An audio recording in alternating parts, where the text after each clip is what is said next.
this for me. But my name is Charles Vestal. I'm a producer at Small Planet Digital. That's my personal Twitter, so you'll see an Instagram of your lovely faces there. But yeah, go ahead.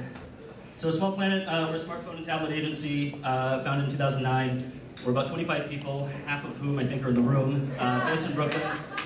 We've made 40 apps for people like Disney Publishing, Time Inc., General Motors, Paramount, and we have category expertise from publishing, healthcare, education, branding, gaming experiences. Our main focus is just to make compelling mobile experiences for consumers that delight them and then convey, our clients' brands. Some more of our lovely clients, beautiful clients.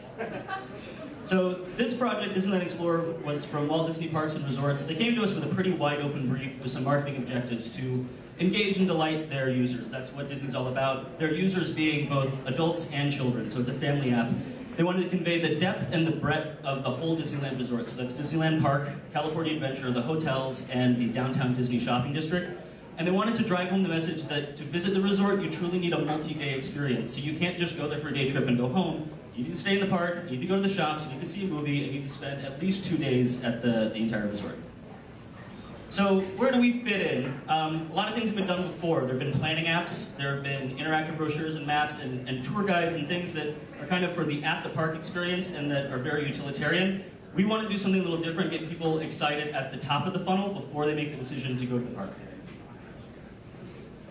So our solution was something to do, not something to read. So not just a bunch of information about the park, the places you could go, the things you could do, but actually experiencing that. So we created this interactive 3D carousel, which was kind of a parallax 3D interactive environment where you could browse through the park. You can see this is a sped up version, but it's got every land in the park, both versions of the hotels and the shopping district, both parks.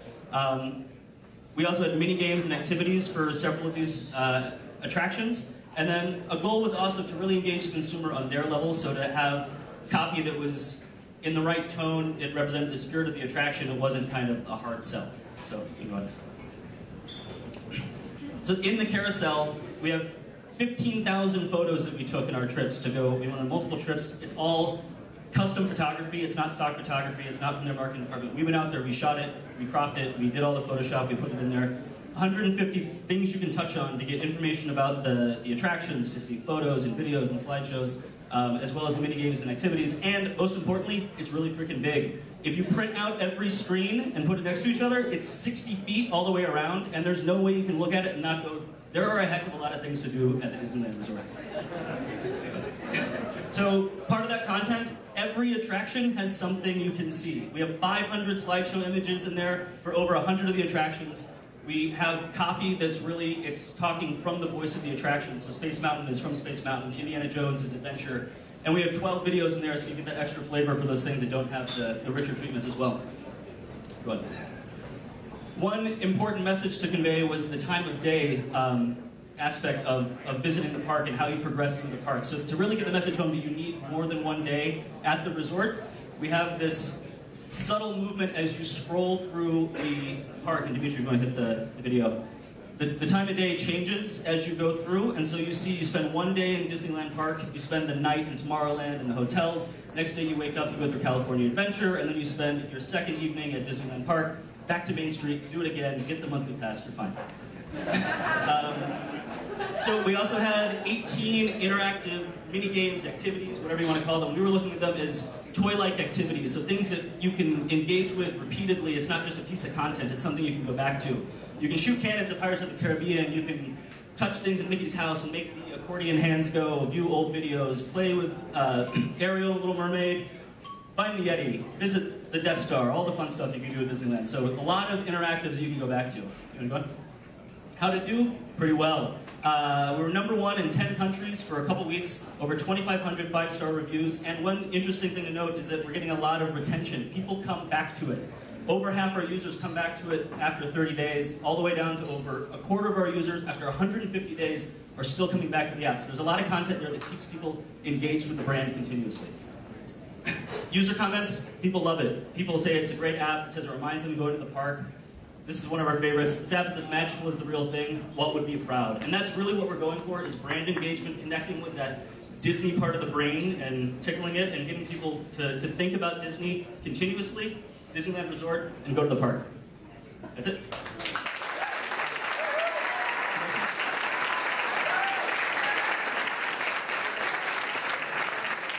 Okay, before the judges ask their questions, I just want to remind everyone that we're going to have some really amazing food coming out in the next 5 minutes. And apart from the food, we have live music soon after. So the judges can start asking their questions very soon. Go for it. How is Disney using it to upsell its customer base? Are they selling?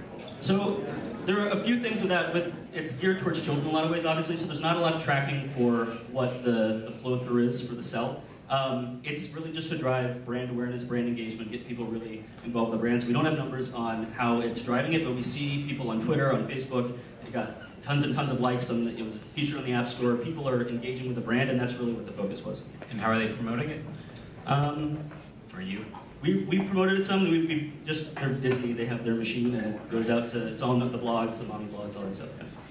Was the majority of the apps actually downloaded in park or before or? No, it's not a tour guide. The idea is to get you excited before you go. So it's also iPad only. So the focus was for an at-home experience, an on-the-couch experience. Your kid's next to you. You're looking through the app. So we don't have any GPS info on where people are downloading it, but the assumption is it's done at home before you go, or after you go to remember.